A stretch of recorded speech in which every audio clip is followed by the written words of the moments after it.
Hello student, आज मैं लाई हूँ क्लास 12 स्टूडेंट के लिए हिंदी आरओ का लेसन 12 जो है बाजार दर्शन। किसके द्वारा लिखा गया है? तो जैनेंद्र कुमार। इसके कुछ भाग को, इस पार्ट के कुछ भाग को मैं पढ़ा दी थी पार्ट 1 में। आज मैं पार्ट 2 लेकर आई हूँ। जो आगे के भाग पढ़ाने को बाकी थे उन्हें मैं पढ़ाने जा रही हूँ। आप सभी ध्यान से सुनेंगे।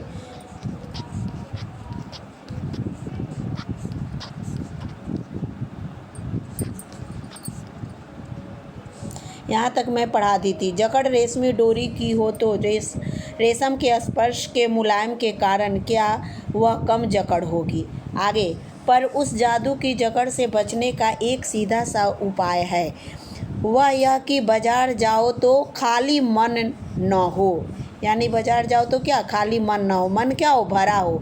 मन खाली हो तब बाजार न जाओ। यानी जब तुम ये नहीं निर्णय कर पा रहे हो कि अपनी इच्छाओं को समाप्त कर दे रहे हो, तुम्हें ये नहीं समझ में आ रहा है कि क्या आवश्यक है और क्या आवश्यक नहीं है, तब तुम बाजार मत जाओ। उस समय इच्छाएं क्या होती है? समाप्त हो जाती है और आप निर्णय नहीं कर पाते हो कि क्या ले क्या ना ले। तो उस समय क्या होता है? मन का खाली होना। कहते हैं लू में जाना हो तो पानी पीकर जाना चाहिए। पानी भीतर हो, लू का लूपन व्यर्थ हो जाता है। यानी जब मन भरा हो, पानी पिया हो तो लू का क्या असर नहीं लगता है और हमें आनंद आता है बाजार में घूमना। मन लक्ष्य में भरा हो तो बाजार में फैला का फैला ही रह जाएगा। यानी मन क्या हो? लक्ष्य से भरा हो।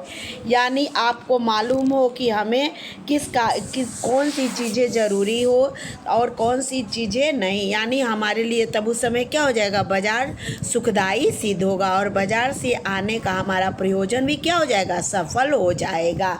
इसीलिए क्या होना चाहिए? हमें लक्ष्य लेकर जाना चाहिए। लक्ष्य लेकर जब हम जाएंगे तो हमारे बाजार हमारे लिए क्या हो जाएगा? सुखदायी हो जाएगा। हम उन्हीं चीज़ों को खरीद लेंगे जो हमारे लिए आवश्यक है और बाजार जाने का प्रयोजन भी क्या हो जाएगा? सफल हो जाएगा।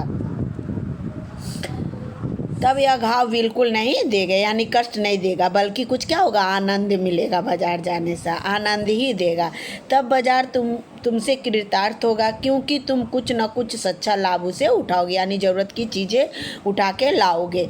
बाजार की असली कृतार्थता है आवश्यकता के समय काम आना। यानी हम ज़रूरत भर की चीज़ों को, जो हमारे लिए सुखदायी हो, जो ज़रूरी है, उन्हीं चीज़ों को लाना।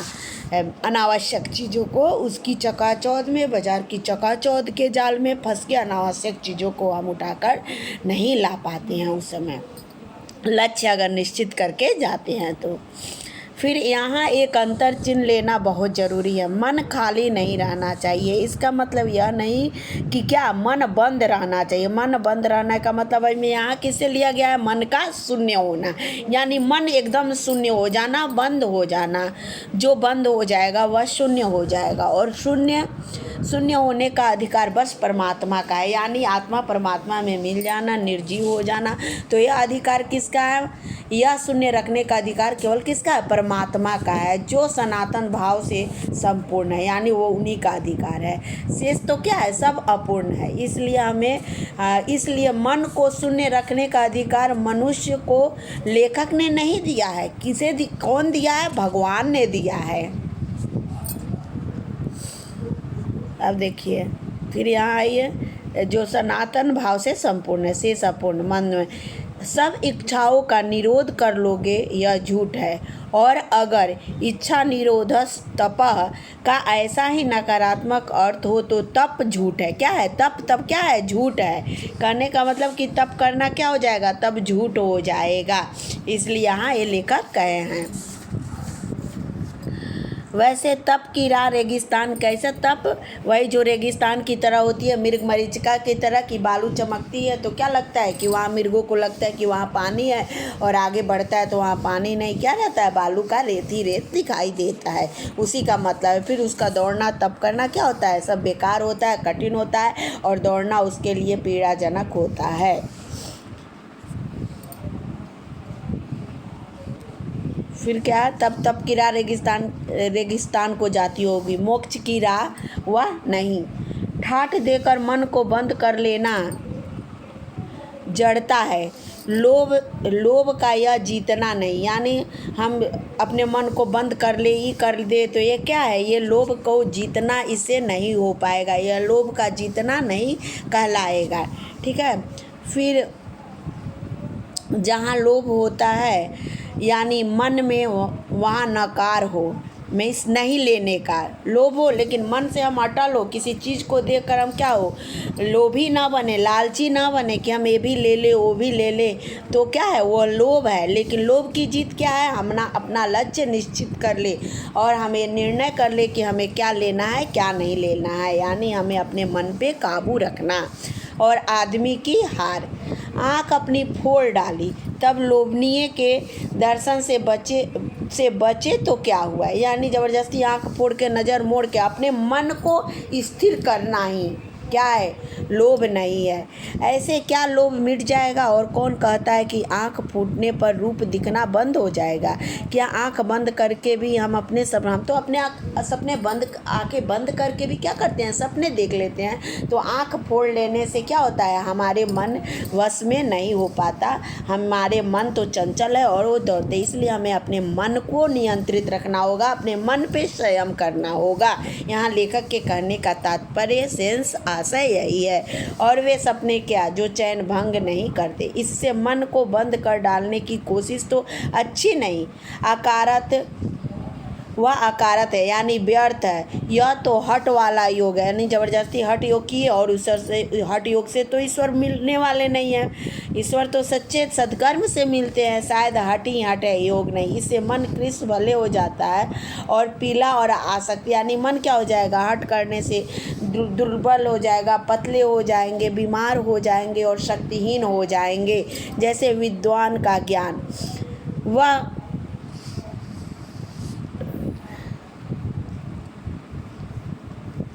वह मुक्त ऐसे नहीं होता, इससे वह व्यापक की जगह संकीर्ण और विराट की जगह क्षुद्र होता है। इसलिए उनका रोम रोम बूंद कर बंद तो मन को करना नहीं चाहिए, यानी अपने मन को नहीं बंद करना चाहिए। मन को बंद करने का मतलब कि अपनी आवश्यकताओं को समझना चाहिए, अपनी निर्णय को समझना चाहिए। वह मन पूर्ण कब है, हमें पूर्णता होती तो परमात्मा से अभिन्न और महाशून्य ही न होते। अपूर्ण है इसी से हम हैं, क्यों, हमारा मन क्या है, अपूर्ण है, तभी तो हम हैं। सच्चा अगर पूर्ण हो जाती तो हम क्या हो जाते, परमात्मा हो जाते, ईश्वर बन जाते। सच्चा ज्ञान सदा इसी की अपूर्णता के बोध को हमें गहरा करता है, यानी जैसे जैसे सच्चा ज्ञान का प्राप्त होते हैं इस अपूर्णता का हमें क्या मिलता है, ज्ञान के बारे में हम जानते हैं। सच्चा कर्म सदा इस अपूर्णता की स्वीकृति के साथ होता है। अतः उपाय कोई वही हो सकता है जो बलात् मन को रोकने को ना कहे, यानी जो बलपूर्वक अपने मन पे अंकुश लगाने के लिए ना कहे, वो क्या, वो सच्चा उपाय है। जो मन को भी इसलिए सुने क्योंकि वह अप्रयोजनीय रूप में हमें नहीं प्राप्त हुआ है। हाँ, मन मानेपन की छूट मन को न हो, क्योंकि वह अखिल में सभी का अंग है। मन क्या है, सभी का अंग है, खुद कुल नहीं है, या वह सभी का, वो सभी एक नहीं है, क्योंकि मन का सभी का अंग है। सबका संचालन कौन करता है, मन करता है। अब देखिए, पड़ोस में एक महानुभाव रहते हैं जिनको लोग भगत जी कहते हैं। क्या, अब देखिए यहाँ तीसरे लोगों की चर्चा कर रहे हैं लेखक जैनेन्द्र कुमार। अब एक पड़ोस में रहते हैं महानुभाव जिनको लोग क्या कहते हैं, भगत जी कहते हैं। वो क्या बेचते थे, चूरन बेचते थे। यह काम करते जाने उन्हें कितने वर्ष हो गए थे, लेकिन किसी एक भी दिन चूरन से उन्होंने 6 आने से ज़्यादा नहीं कमाया। अब देखिए, मन को वश में किए हैं, मन को क्या किए हैं, मन पे अंकुश है इनके, ठीक है। तो मन इनका क्या भरा हुआ है, खाली नहीं है। देखिए यहाँ आगे देखिए क्या होता है। लेकिन किसी एक भी दिन चूरन से उन्होंने 6 आने से, यानी वो जो चूरन बेचते थे, जिस समय 6 आने के चूरन वो बेच देते थे, क्या करते थे, बेचना बंद कर देते थे। चूरन उनका आसपास सरनाम है, यानी चूरन के नाम से वो क्या थे, लोग जाने जाते थे, उनका नाम प्रसिद्ध था और खुद खूब लोकप्रिय थे। कहीं व्यवसाय का गुर पकड़ लेते और उस पर चलते तो आज खुशहाल क्या माला माल होते। यानी वो बस वो एक उनका निश्चित अपना एक नियम था, वो था कि 6 आने का ही मुझे चूरन बेचना है, और उसी में वो खुश रहते। 6 आने का चूरन बिक जाता था, उसी में अपनी जीविकोपार्जन करते थे, उससे अधिक वो नहीं बेचते थे। अगर वो भी अन्य व्यवसायियों की तरह पकड़ लेते तो क्या होते, वो भी बहुत ज़्यादा उनके पास भी पैसा रहता, और तो आज खुशहाल क्या माला माल होते, और खुशहाल भी रहते और माला माल भी रहते। बहुत पैसा यानी उनके पास रहता। क्या कुछ उनके पास नहीं होता। इधर 10 वर्षों से मैं देख रहा हूँ, उनका चूरन हाथों हाथ बिक जाता है, और वह न उसे थोक देते हैं, यानी थोक भाव में भी किसी को नहीं देते हैं, न व्यापारियों को, व्यापारी लोग को भी नहीं देते हैं। पेशगी आर्डर कोई नहीं लेते, यानी किसी का व्यापार थोक भाव में किसी का ऑर्डर नहीं लेते। बंधे वक्त पर अपनी चूरन की पेटी लेकर घर से बाहर हुए नहीं कि देखते देखते 6 आने की कमाई उनकी हो जाती है। लोग उनका चूरन लेने को उत्सुक जो रहते हैं, चूरन से भी अधिक शायद वह भगत जी के प्रति अपनी सद्भावना का ध्येय देने को भी उत्सुक रहते हैं। क्यों? क्योंकि यह उनके आचरण थे, ये अच्छे उनके विचार थे, ये सोच थी।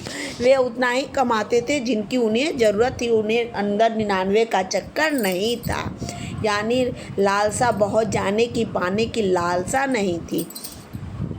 पर 6 आने पूरे हुए नहीं कि भगत जी बाकी चूरन बालकों में मुफ्त बांट देते थे। अब देखते ही रहिए, वो बाकी बचा के घर भी नहीं ले जाते थे, बालकों में, बच्चों में क्या करते थे, फ्री दे देते थे, निःशुल्क दे देते थे।